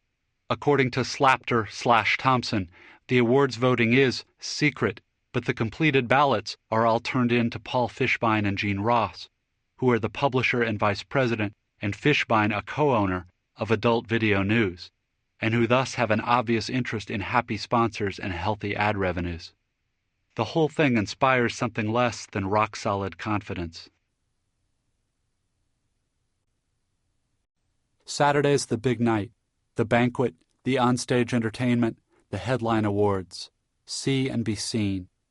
Gamblers and conventioneers and mooks of all ilk are massed at the Caesars cab stand to watch the starlets arrive. There are camcorders and flash bulbs, but no paparazzi per se. Some of the performers come in limos, others in shiny penile sports cars, others seem to mysteriously just suddenly appear. There are even more starlets here than there were at the CES, and they are seriously dolled up. There are cerise halters and pear-colored lycra bodysuits with open-toed pumps of burgundy suede. There are platinum lame gowns slit all the way to the 10th rib. Bottoms less covered than shellacked look like they by all rights should have panty or at least thong lines, but do not have such lines. There are lime green vinyl leotards and toile bell-bottoms and fish-scale bustiers and miniskirts the same texture and length as a tutu's ruffle. Garter straps flash and Merry Widow bodices shade the interiors of translucent blouses. Several of the outfits defy very basic precepts of modern physics. Coiffures are towering and complex. The starlets are all on the arms of men, but none of these escorts are male porn performers. Average heel height is 4 inches plus. A loud-voiced civilian in the cab stand crowd actually utters the phrase "va-va-voom," which your correspondents had never before heard anywhere outside a Sinatra movie. Breasts are uniformly Zeppelin-esque and in various perilous stages of semi-confinement. Max Hardcore is under a Stetson the color of weak chocolate milk, and his adjustable B-girl, arrayed in a type of scarlet cowboy suit that's mostly fringe, has inflated her breast to what has just got to be maximum capacity. Woodman-wise, black is clearly in at the 15th annual AVN Awards. A lot of the men are in black tuxedos and black ties and black dress shirts. One is wearing a paisley suit of either serge or some kind of upholstery material. Another has silver platform shoes and a silver vest with no shirt underneath. The Explore boys are in Klein sweatshirts and urban camouflage fatigues, and there's a large contingent with them that may or may not include the South Park Brain Trust. A guy on the arm of Ms. Morgan Fairlane has an immense and razorous violet mohawk a la British punks of the late 1970s. Inside the hotel, a kind of impromptu cocktail party forms in the broad marble hall outside Caesar's Palace's largest and reportedly classiest ballroom, which is called Caesar's Forum. Burly casino staffers stand taking tickets and being very discouraging about anybody trying to bum-rush the show. The crush of bodies out here entails a degree of physical contact that CES mooks never even dreamed of. There are pockets of Klieg glare as cable TV reporters interview various performers about, quote, the air of keen excitement in the air, close quote. Mysterious bundles of coax emerge from under the forum doors and go all the way up the length of the hallway and disappear around the corner. A suspicion that we'd had all week but decided was unverifiable is now instantly verified when one of your correspondents gets accidentally shoved against a starlet and is jabbed in the side by her breasts, and it hurts. A lot of people are holding drinks in plastic glasses, and it's unclear where they got them. The starlets take turns getting interviewed regarding atmospheric excitement, while the woodmen all avoid the cameras like mafiosi. The TV lights are not doing anyone's skin tone any good at all. In their all-black tuxes, several of the male insiders, including, for example, John Leslie and Tony Tedeschi, look so pallid and sallow as to appear diseased. Mr. Nick East devotes a full 5.5 minutes of rapt concentration to the cuticle of his left thumb. A slight surprise is that a lot of the industry's elite woodmen are short, 5'6", 5'7", and most of their companions tower over them. What many of the top woodmen resemble most are gymnasts. They're compact and muscular and move with the liquid economy of athletes, as if equipped with internal gyroscopes. Little of their physical grace is ever visible on tape. Dick Filth confirms that the contemporary industry's 5' 6" standard helps a prodigious male organ look even more prodigious on videotape, a medium that apparently does all kinds of strange things to perspective. Tickets for Saturday's main event are $195 per, in advance. It's unknown whether any insiders' tickets are comped, but journalists pay full retail. Our tickets designate our table as number 189. 2,500 tickets have been sold, and since it's highly doubtful that anybody got past the flinty-eyed casino guys outside without a ticket, Tonight's attendance can confidently be fixed at 2,500. The Caesars Forum ballroom itself is a huge L shape with the stage at the, as it were, joint. Thus, half of the 15th annual AVN Awards audience is geometrically invisible to the other half. This problem is addressed via 6 sail-sized video screens that hang from the ceiling at strategic points throughout the auditorium. During the nearly 2 hours between when the doors open and the award show actually starts, the screens alternate quick clips from porn classics. Recall that the theme of the 15th annual AVN Awards is the history of adult, with live shots of various people making their entrances and mugging for the remote cameras AVN has got circling the room. Both Harold Hecuba and Dick Filth have come equipped with binoculars, Hecuba's in a very official-looking Audubon Society case, which seems mysterious until we all arrive at table 189, which is at the very, very back of the ballroom's L's northern leg, hundreds of yards from even the nearest video screen. They always put the print guys out in Mook land, Hecuba explains. This fact is unpleasant surprise number 1.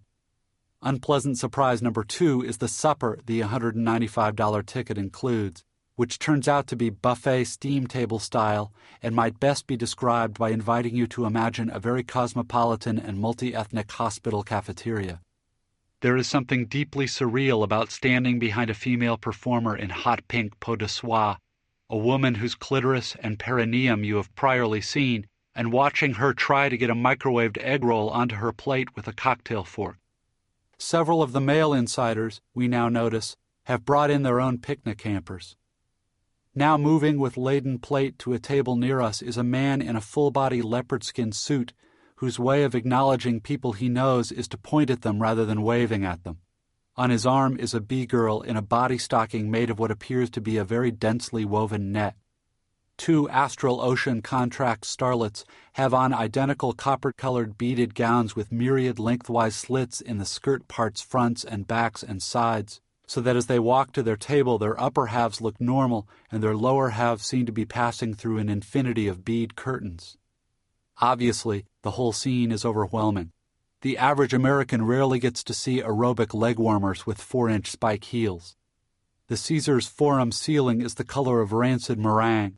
It has 24 chandeliers that are designed to look like concentric opened fans, but actually look more like labia or very well-organized fungus. Mr. Joey Buttafuoco is in the house, accompanying, platonically, Al Goldstein of Screw, who is here to receive a special AVN Achievement Award for his lifelong defense of the First Amendment. Black is so resoundingly in this year that even the starched linen napkins at everyone's place settings are black. The wine glasses all have little frosted cameos of Julius Caesar on them. Humorless men with walkie-talkies stand guard at each of the ballroom's fire doors. Apparently last year there were some problems with unauthorized Caesar's Palace employees sneaking in to watch the gala. The video screens are now showing the climactic scene from Debbie Does Dallas, the one where the nebbishy little stand-in for all mooks everywhere finally has sex with Bambi Woods, and then the screen flashes, "Next? Next?"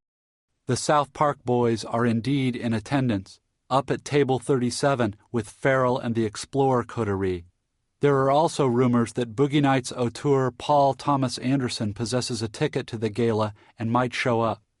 Despite the fact that the movie presents everybody in porn as cretinous, pathetic, or both, the adult industry has evidently embraced Boogie Nights the same way the music industry embraced This Is Spinal Tap, and the Anderson rumor, which never comes to anything.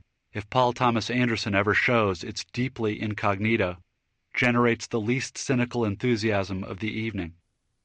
The closest thing to any kind of insider table near ours is number 182. Which according to its black table tent is reserved for anabolic video, not an industry force, and is currently occupied by a spiriferously coiffed and sullenly chewing Dinah Jewel, who declines to return Harold Hecuba's blown kiss, and by her escort, a young fellow whom one can easily envision headbutting somebody in a mosh pit. Dick Filth confides that this anabolic guy is a close friend of woodman Vince Voyer, who himself is not up for many 98 awards because he spent a good part of the past year in court and or detention for helping operate an escort service which authorities alleged was not a bona fide escort service at all. It turns out that Hecuba and filth have kept from your correspondence as unpleasant surprise number 3 the single chintziest thing about the $195 a head 15th annual AVN banquet and gala. Beverages are not compris, and not just alcohol either. Even a lousy club soda with lime, we're on duty, is $6. Worse, it turns out you can't run any sort of tab. You have to pay the waiter in cash when you order the lousy club soda with lime, and he, theoretically, brings your change back with the beverage. Thus, a separate and memory-intensive transaction is required for each drink that each of the 6 to 8 persons at each of the approximately 375 tables in the auditorium might order, with additional complications if certain people are buying drinks for certain table mates but not for certain other table mates, etc. For instance, Harold Hecuba has strictly enjoined us from buying any sort of distilled beverage for Dick Filth for reasons that become clear as the evening wears on. The whole unfree drink situation is incredibly annoying, not only because of the outlandish ticket price, but because the ballroom's 100% Middle Eastern waiters, decent and hardworking fellows all, to be sure, who are taking some serious abuse about the pay-as-you-go beverage policy from mooks with cigars at the nearby tables, despite the fact that the waiters don't make the rules and must surely find having to remember and make change for 6 to 8 different customers per table a piercing pain in the ass, have only rudimentary ESL skills, and tend to confuse both drink orders and currency denominations. The waiter's special 15th annual AVN fringe benefit, which sharply reduced your correspondent's empathy with them, wasn't revealed until the gala concluded. Details upcoming. Dick Filth leans over and shouts, "Now you can maybe see why this is a multi-billion-a-year industry. They're tight as a duck's butt." Filth is shouting because between the screen's clips audio and the stage band warming atonally up and the ambient conversational roar, it's close to deafening in here. When the award show starts, the audio techs will have the amplifiers turned all the way up to shattering, which, even though it will tend to cause mussed hair and spilled drinks in both directions front rows, those of us way back in Mookland appreciate. The crowd lingers over hyper-Socratic cake and coffee and $9 cordials and howls conversation at itself for 90 more minutes before the house lights dim and the 15th annual AVN Awards Gala starts. What follows thereon is a kaleidoscopic flux of stilted acceptances and blue one-liners and epileptic strobes and spotlights following winners' serpentine and high-five studded paths to the stage, of everything from generic award show schmaltz to moments of near-Periclean eloquence, as in, for example, quote, "Fellow Mensa members and aficionados of Shakespeare," intones Al Goldstein of Screw, 62 and obese and white-bearded and crazy-haired and dressed in a sport coat whose lapels are 2 different primary colors, looking pretty much exactly like that one certain old guy in the neighborhood your mom warned you never to try to sell Cub Scout chocolate mints to, and glorying in a special AVN Achievement Award he confesses to feeling he's long deserved. Quote, "I want to thank my mother, who spread her legs and made all this possible," close quote. Large sections of the crowd are on their feet. Goldstein is a porn icon. He was distributing New York City's Screw on Photostat when most of the people in this room were still playing with their toes. He's been a First Amendment ninja. He drinks in the applause and loves it and is hard not to sort of almost actually like. He's clearly an avatar of contemporary porn's unabashedness. It's modern, yeah, okay, I'm scum, but underneath all your hypocrisy, so are you, and at least I have the guts to admit it and have a good time persona. Quote, "I salute the women with 11 IQs and the men with 11-inch cocks. The real heroes are the cocks and pussies who fuck on screen. They're the real heroes," close quote. Goldstein is less conducted than borne back to his seat. This has followed Robert Schimmel's intro and a 20-minute musical salute to the history of adult, in which topless dancing girls do a medley of disco, new wave, and so on. As both the screen's preliminary clips and the musical salute indicate, Adult Video News appears to believe that the history of adult begins circa 1975, when in fact this is merely the year when the locus of U.S. porn moved from New York to California. The stage band is ragged and unevenly amplified, and they all have flared collars and tight perms. It's like watching the Brady Bunch's final season through borrowed binoculars. The stage is lit by auto-track spotlights whose colors alternate without discernible scheme. The whole 15th annual AVN Awards show lasts 3.5 hours and resembles nothing so much as an obscene and extremely well-funded high school assembly. The mix of garish self-congratulation and clumsy choreography is often so weird as to be endearing. There are never fewer than 6 presenters for each award, and they never seem to know whose turn it is to announce a nominee. And there are always a couple who don't get close enough to the mic to be audible, and a couple others who get too close to the mic and produce a jolt of feedback that sends people and cocktails flying out of chairs in the first rows of tables. Wicked Pictures' Satyr, a multiple-category nominee, gets repeatedly pronounced Satyr. Winners are supposed to exit stage left after their acceptance speeches, but even people who've won and been through the process several times in recent years keep forgetting and trying to exit stage right and colliding with the hostesses who are there to escort them leftward. Some presenters insert brief, rote anti-drug messages into their intros, while around them twitch and sniff other presenters, not many, but some, who are obviously coked to the gills. Probably the most neutral and economical thing to say is that large parts of the ceremony are unintentionally funny. Winning woodmen extend earnest thanks to directors and execs for giving them, quote, an opening, or, quote, a shot, or, quote, my big shot, and seem wholly unaware of the carnal entendres involved. Back at the journalist table with us is a 40-ish woman in two-piece Armani who's doing a spot on the awards for ABC Radio. She spends most of the evening hunched over with her head in her hand and her tape recorder not even on. Dick Filth spends the show's whole second hour trying to track down a waiter who owes him beverage change.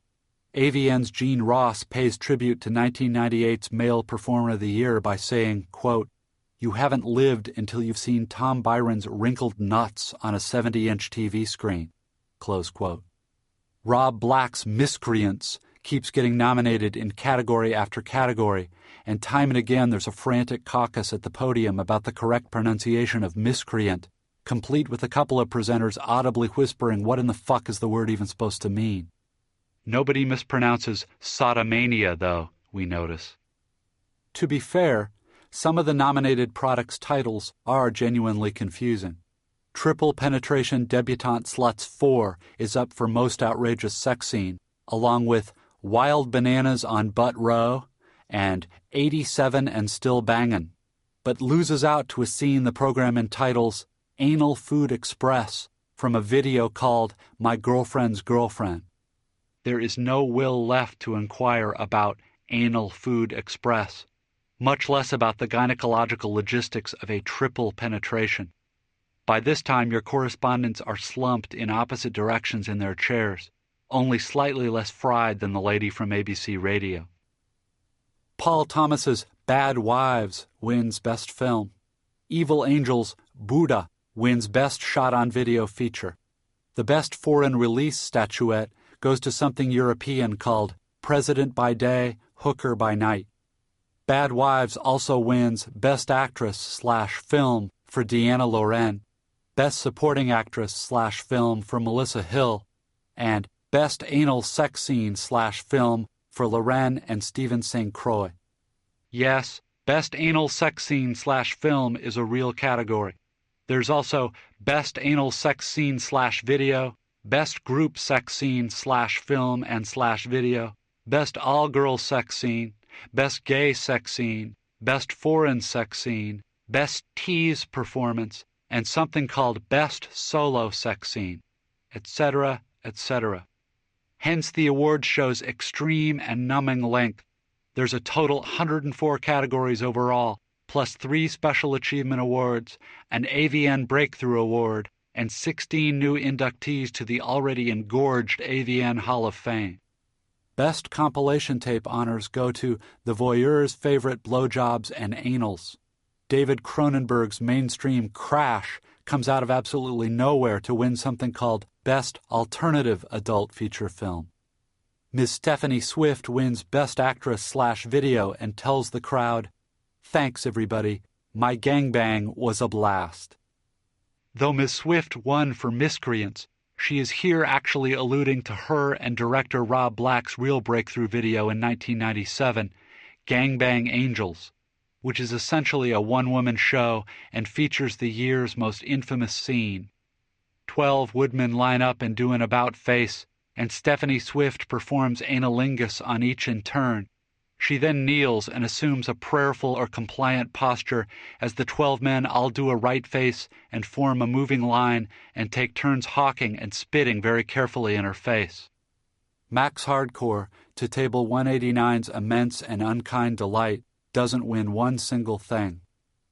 An actor named Jim Buck wins AVN's Gay Performer of the Year award, and you better believe your correspondents sit bolt upright when the person who appears on stage to accept the award is a pink and leptosomatic 4'10" and is wearing an Eton collar and appears, even under 125x binoculation, to be a 12-year-old boy.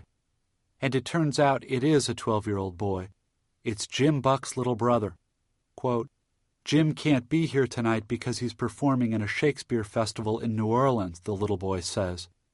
Correspondential expressions of bug-eyed inquiry at Hecuba and filth. Shakespeare festival?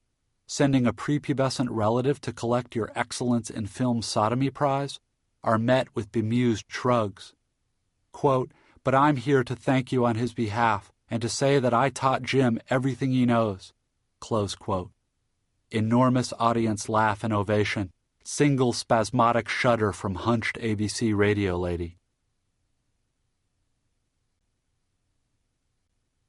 A strange and traumatic experience, which one of your correspondents will not even try to describe, consists of standing at a men's room urinal between professional woodmen Alex Sanders and Dave Hardman. Suffice it to say that the urge to look over or down at their penises is powerful, and the motives behind this urge so complex as to cause anuresis, which in turn ups the trauma. Be informed that male porn stars create around themselves the exact same opaque affective privacy bubble that all men at urinals everywhere create. The whole Caesars Forum's men's rooms urinal area is an angst festival, take it from us. The sink and mirror and towelette area, however, turns out to be a priceless mash of insider jargon and shop talk, all made extra resonant by echolalic tile and a surfeit of $6 drinks. One performer-turned-auteur is telling a colleague about an exciting new project. Quote, found this Russian, this chick like 19, can't speak a word of English, which for this, meaning for the exciting project, is perfect. Other guy, you gonna get in there? Just for maybe like one scene? Auteur, now that's the whole point. I'm the director. This is my package now. Other guy, oh man though, but you gotta get in there. Just one scene. 19, no English, probably got a butthole about this big. Illustrative gesture unseen because auditor is still standing complexly traumatized at urinal. Auteur, well, we'll see. Mutual laughter replete with warmth of genuine friendship, fellow feeling. Exeunt. The award show's planners have obviously studied at the Oscars' feet. Not only are the high-profile AVN Awards held to the end, though with occasional teasers like Best Supporting thrown into the first two-thirds to keep people attentive. People here meaning people in the live audience. Adult Video News is taping the whole award show, and they're going to distribute the tape for sale or rent. And in the tape version, clips from various winning scenes are going to get spliced in, which seems clearly designed to mitigate at-home boredom. But the endless lists of categories and nominees are interspersed with little entr'actes of musical entertainment. Miss Deanna Loren, for instance, appears between best-selling tape and best foreign release to sing her original composition, Psycho Magnet, a hard rock ballad about being a porn star and getting constantly stalked and harassed by mentally ill mooks. The song's argumentation strikes your correspondence as a bit uneven, but Ms. Loren struts and contorts and punctuates her phrasing with uppercuts to the air like a genuine MTV diva. The downside is that vocally, even with heavy amplification and digital synthesis, Deanna Loren sounds like a scalded cat, although Dick Filth points out that so does Alanis Morissette, and Harold Hecuba chimes in by shouting, Say whatever you want about the song and dance numbers here. They sure beat what Wahlberg and Riley were coming up with in Boogie Nights. Hecuba's claim seems unassailable until right before the Best Box Cover Concept category, when suddenly a piano is wheeled out for a chinless middle-aged man in the same sort of undersized pork pie that Art Carney always wore in The Honeymooners. This entertainer, who is introduced as Dr. Dirty, the dirtiest musician in the history of music, proceeds to belt out obscene parodies of popular ditties that put Table 189 in mind of Mad Magazine if everyone at Mad somehow all lost their mind at the same time. Just got home from prison, my asshole is fizzin', goo goo goo drippin' out my back door, is the only snatch of actual lyrics that persists in memory, though titles like Sit on a Happy Face and It's a Small Dick After All have proved maddeningly hard to forget. Nobody at or around our table has ever heard of Dr. Dirty before, but almost everyone agrees that he's the '98 Gala's low point and a credible rival for Scotty Schwartz's 1997 semi-nude rendition of Thank Heaven for Little Girls as the most repellent AVN Awards interlude in modern memory. There's also the '98 ceremony's climax, in which Midori and two other starlets take the stage as the Spicy Girls and do a rapish 4/4 number that ends with pretty much every female porn performer in the crowd up on stage dancing lasciviously and blowing kisses at the AVN cameras. No woodmen are invited to join in, or at any rate none try to.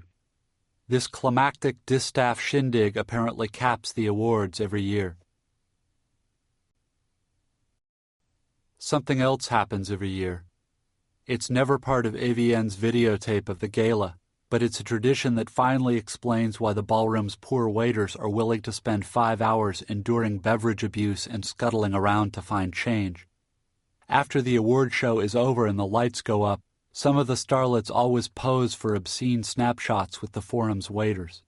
A lot of this year's picture-taking happens at the back, right near our table.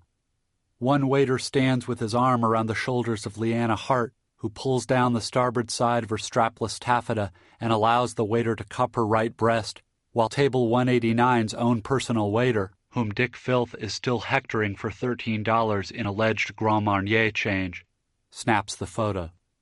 Another waiter goes around behind Ms. Anne Amoret, a very personable black lady with a 50-inch bust and gang tattoos all down both arms, and hunches over behind her as she bends forward and releases her breasts from confinement, and the waiter paws them and tries to look like he's having intercourse with her from behind as his friend's flash goes off.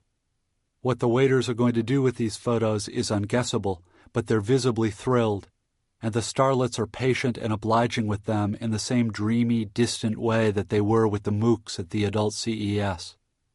Trying to leave after the annual AVNA's gala is another slow process, because the broad hallway outside the ballroom is again filled with industry people with Caesar cameoed glasses they've somehow forgotten to leave at their tables, all standing in clumps and congratulating one another and making plans for various insider parties later. But the slowest, scariest egressive part is traversing the long glass vestibule at the hotel's side exit. A mass of fans and Caesar's Palace custodians and assorted other civilians are there, and the crowd parts slightly to allow a narrow passage for the awards attendees who must run this gauntlet nearly single file. It's late, and everyone's tired, and this crowd has none of the awestruck reticence of the cab stand spectators earlier. Now it's like every mook has his own special high-volume comment for the passing stars, and there's a weird mix of adulation and derision. Love you, Brittany. How'd you get that dress on, baby? Look over here. Does your mother know where you're at right now? One florid 30-ish man holding a plastic cup of beer now reaches out from the crowd and very deliberately pinches the breast of the B-girl walking just in front of us. She slaps his hand away without breaking stride. Because we cannot see her face, we don't know whether there is any reaction there at all. We have an informed guess, though. Mr. Dick Filth is behind us with one hand on each of your correspondent's shoulders. We're basically supporting him out. Everyone's ears are still ringing, and Filth knows enough to almost shout. You know, he says, we've also got the XRCO Awards in February. X-Rated Critics Organization Awards, you get me? They're not in Vegas, and they're not rigged, and yet they manage to be just as ridiculous.